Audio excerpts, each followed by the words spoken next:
NCERT की series classes में आपका स्वागत है। एनसीईआरटी हिस्ट्री क्लास 6 चैप्टर 5 का आज पार्ट 8 है, 8वां भाग है और यही आज का लास्ट पार्ट है। इस चैप्टर का अंतिम पार्ट है। सभी पार्ट्स के लिंक बनाकर प्लेलिस्ट के रूप में डिस्क्रिप्शन बॉक्स में डाल दिया जाएगा और आप पूरे पार्ट्स को देखिए, तभी आपको बेटर रिजल्ट मिलेगा। आइए अब टॉपिक पर आते हैं। चैप्टर का नाम है राज्य, राजा और एक प्राचीन गणराज्य, इंग्लिश में king, kingdom and an early Republic. इसमें आज बहुत ही एक रोचक घटना की मैं चर्चा करने जा रहा हूं और इसलिए कर रहा हूं कि यह जो घटना है यह आज के लिए भी बहुत रिलेवेंट है, बहुत प्रासंगिक है।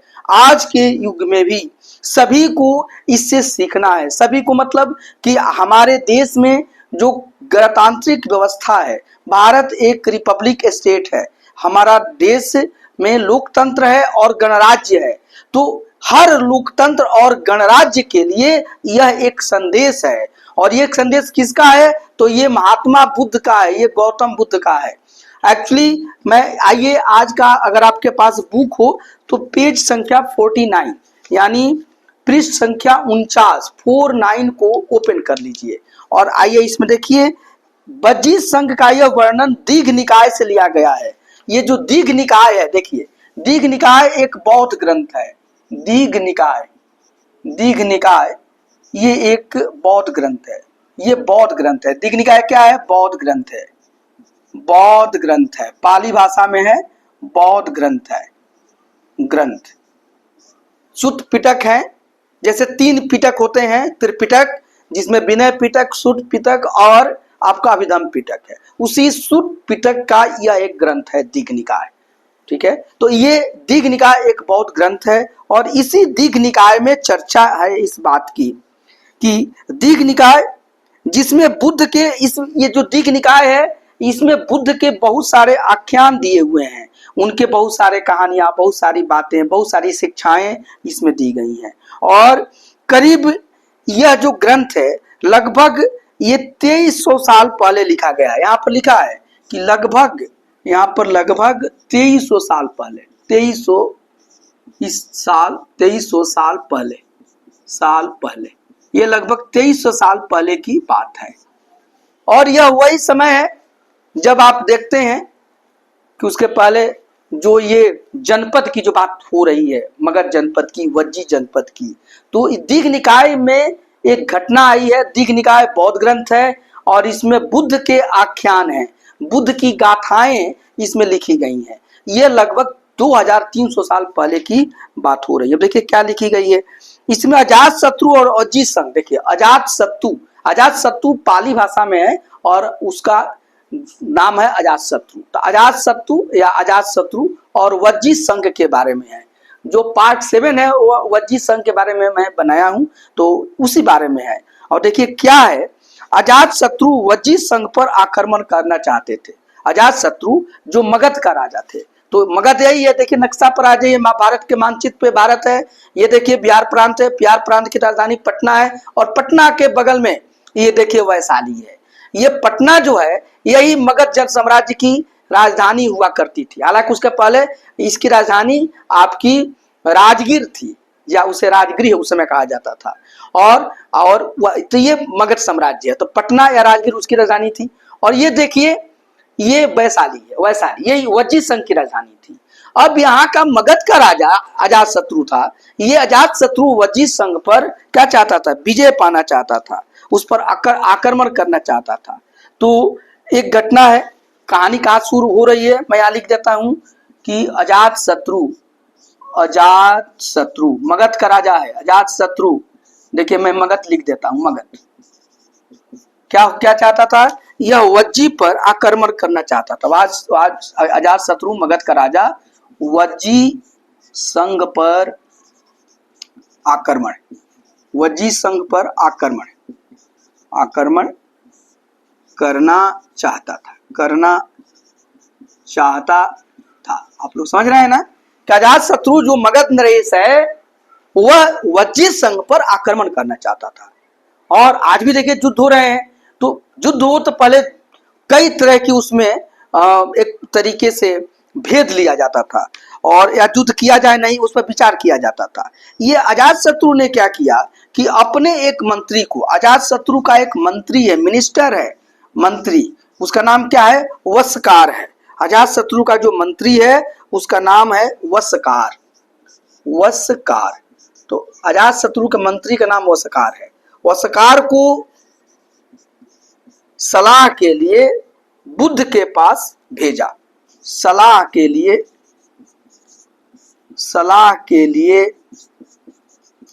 बुद्ध के पास भेजा, बुद्ध के पास भेजा।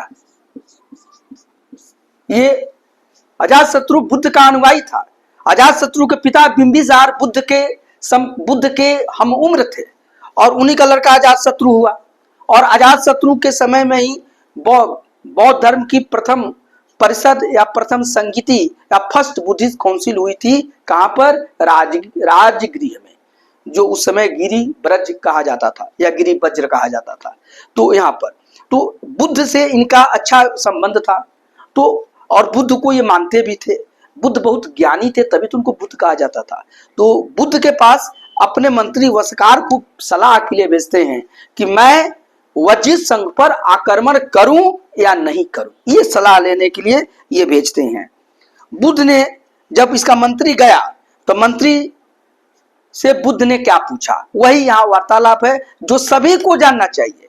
और देखिए बुद्ध ने उससे पूछा कि वज्जित सब, यहाँ पर पूछा कि वज्जित सभाएं नियमित रूप से होती हैं।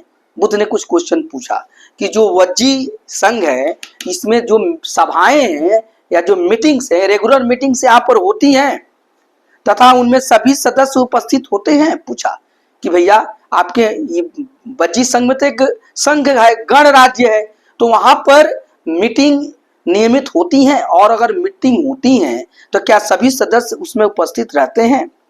जब उन्हें पता चला कि ऐसा होता है तो बुद्ध को बताया गया और वस्कार ने भी बताया कि हाँ वह वज्जी संघ की जो सभाएं होती हैं वो तो नियमित होती हैं और सभी सदस्य उसमें उपस्थित भी होते हैं। तब बुद्ध ने कहा कि उन्होंने कहा कि वज्जी वासी तब तक उन्नति करते रहेंगे जब तक, इसने सलाह दिया बुद्ध ने कि देखो भैया वज्जी संघ में नियमित सभाएं होती हैं और सभाओं में सभी सदस्य उपस्थित होते हैं, तो वज्जी संघ तब तक प्रगति करता रहेगा, तब तक विकास के मार्ग पर चलता रहेगा और वज्जी संघ को कोई जीत नहीं सकता है अगर ये निम्नलिखित कुछ काम करेंगे। और क्या क्या काम बताते हैं कि पहला काम बताते हैं कि वे पूर्ण और नियमित सभाएं करते रहेंगे। ये सभी को जानना चाहिए कि अगर कोई गणतांत्रिक देश है तो तब वज्जी संघ विकास करता रहेगा। बोलते हैं कि वज्जी संघ उन्नति करता रहेगा, प्रोग्रेस करता रहेगा अगर, कंडीशन उन्होंने लगा दिया कि अगर वज्जी संघ तो प्रगति करता रहेगा अगर, पहला बात क्या है कि वे पूर्ण और नियमित सभाएं करते रहेंगे। यहाँ पर देखिए पहला है कि पूर्ण एवं नियमित सभाएं, यहाँ पर मीटिंग जो है वो रेगुलर होती रहेगी और कंप्लीट मीटिंग होती रहेगी, झूठी मीटिंग नहीं, नियमित सभाएं। अगर पूर्ण और नियमित सभाएं होती रहेंगी तो उसको कोई पीछे नहीं करेगा। आपस में मिलजुल कर काम करते रहेंगे। दूसरा उन्होंने बताया कि आपस में मिलजुल कर काम, यहाँ पर लिखिए मिलजुल कर काम करते रहेंगे, मिलजुल कर कार्य करते रहेंगे, कार्य करेंगे। अगर वो मिलजुल कर कार्य करेंगे, पूर्ण और नियमित सभाएं करेंगे। और तीसरा बताया कि पारंपरिक नियमों का पालन करेंगे। तीसरा क्या हुआ कि पारंपरिक जो ट्रेडिशनल वहां क्या रहे हैं, पारंपरिक नियमों का पालन, अगर ये नियमों का पालन करते रहेंगे। तीसरा, चौथा बताया उनसे कि बड़ों का समान समर्थन करते रहेंगे और उनकी बातों पर ध्यान देंगे।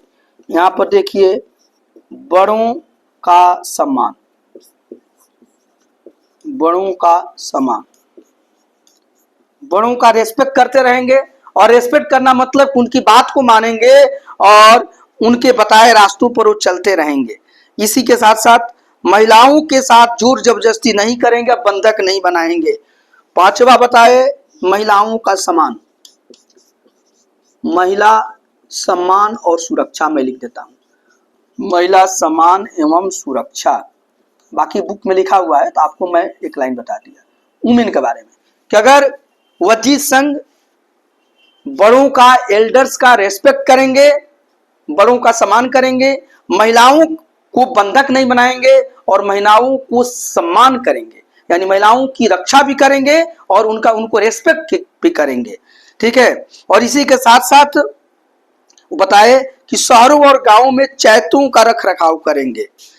छठा बात बताए हैं कि चैत्यों का रख रखाव, चैत्य, उसमें चैत्य मतलब टेम्पल होते हैं, मंदिर होते हैं, बौद्ध स्थल हैं, बौद्ध लिख लीजिए, बौद्ध पूजा स्थल, बौद्ध पूजा स्थल चैत्य हैं। तो चैत्यों की सुरक्षा, चैत्य की सुरक्षा करते रहेंगे। जो चैत्य हैं, चैत्य बौद्ध ये पूजा स्थल है, तो उसकी अगर सुरक्षा करते रहेंगे तो चैत्य का मतलब कि और भी जो पूजा स्थल है उसकी बात समझ लीजिए। तो स्पेशली बौद्ध है, लेकिन कोई भी पूजा स्थल की अगर वो सुरक्षा करते रहेंगे और विभिन्न मतावलंबी संतों का सम्मान करेंगे। और सातवां जो है, सभी मतावलंबी, सभी मतावलंबी का सम्मान। ये भी बताए कि आपके राज्य में वजीद संघ में तो सिर्फ एक ही धर्म है नहीं, तो जितने भी वहां मत को मानने वाले हैं, जितने भी धर्म को मानने वाले हैं, जब तक सभी धर्मों का सम्मान करेंगे और उनके आने जाने पर रोक नहीं लगाएंगे। ठीक है, ये भी लिखे हैं कि आने जाने पर रोक नहीं रहेगा, सम्मान एवं आने जाने पर रोक नहीं, आने जाने की छूट, आने जाने की छूट, आने जाने की छूट रहेगी, रुकना मतलब छूट रहेगी, आने जाने की छूट रहेगी। तब तक वजीद संघ को कोई जीत नहीं सकता है। तो आपको बात समझ में आ गई ना कि अजातशत्रु जो है, वह अजातशत्रु मगध का राजा है या मगध का शासक है, वह वजीद संघ पर आक्रमण करना चाहता है। लेकिन इसके पहले वो सोचा कि वो बुद्ध का सलाह ले, महात्मा बुद्ध का सलाह ले। इसके लिए उसने अपने मंत्री वस्कार को उनके यहाँ भेजा। वस्कार ने उनसे पूछा सबसे पहली, करे भाई पहले बताइए, एक वजीद संघ है, वहां तो गणराज्य है, तो क्या वहां नियमित सभाएं होती हैं और उन सभाओं में सभी सदस्य उपस्थित रहते हैं? तो उनको बताया गया कि हाँ हाँ ये तो वो लोग करते हैं। तब उन्होंने कहा कि देख लिए, ये 7 शर्तें हैं, जब तक वहां पर ये 7 काम में होती रहेंगी तब तक वजीद संघ को कोई जीत नहीं सकता है और उनके उन्नति को कोई रोक नहीं सकता है। वो अपने विकास पथ पर चलते रहेंगे। और पहला काम उन्होंने यही बताया कि वहां पर पूर्ण और नियमित सभाएं अगर होती रहेगी, जब तक मिलजुल के वो सभी लोग काम करते रहेंगे, जब तक वो पारंपरिक नियमों का पालन करते रहेंगे, जब तक वहां बड़ों का सम्मान होता रहेगा, जब तक वहां महिला सम्मान और सुरक्षा की बात की जाएगी और किसी महिला को बंधक नहीं बनाया जाएगा, जब तक वहां चैत्यों और पूजा स्थलों की रक्षा की जाएगी और जब तक वहां सभी मतावलंबियों का सम्मान एवं उनको आने जाने, कहीं भी आने जाने की छूट रहेगी, तो वजीद संघ वहां उन्नति करता रहेगा, विकास करता रहेगा और वो कमजोर नहीं होगा। तो आप इस बात का ध्यान रखिए। और ये उन्होंने संदेश दिया। तो ये तो उन्होंने अजातशत्रु को संदेश दिया और वजीद संघ के संदर्भ में बताया। लेकिन जहां जहां भी गणतांत्रिक व्यवस्था है, जहां जहां भी लोकतंत्र है, वो हर जगह के लिए बुद्ध का यह संदेश बहुत ही महत्वपूर्ण है और उन्हें यह मानना चाहिए। भारत के संविधान में भी यह बातें लिखी गई हैं। इस बातों को चर्चा की गई है। और जब तक भारत की सरकार भारत की सरकार, केंद्र की सरकार या राज्य की सरकार जब तक इन बातों को मानती रहेगी, तब तक उस देश और वो राज्य आगे बढ़ता रहेगा। आज के साथ इतना ही, धन्यवाद। अगर आप इस YouTube चैनल को डॉक्टर AK ओझा को सब्सक्राइब नहीं किए हैं तो आप कर लीजिए, क्योंकि आपके लिए यह बहुत फायदेमंद है। एक अलग से वीडियो मैं बनाऊंगा 16 महाजनपद का, वो आपके लिए महत्वपूर्ण है। तो ये सब के लिए आप इस वीडियो को लगातार देखते रहिए। कोई समस्या हो तो कमेंट सेक्शन में लिख डालिए, और इस वीडियो को शेयर भी कीजिए और लाइक भी कीजिए। Thank you. इसे आप नोट कर लीजिए।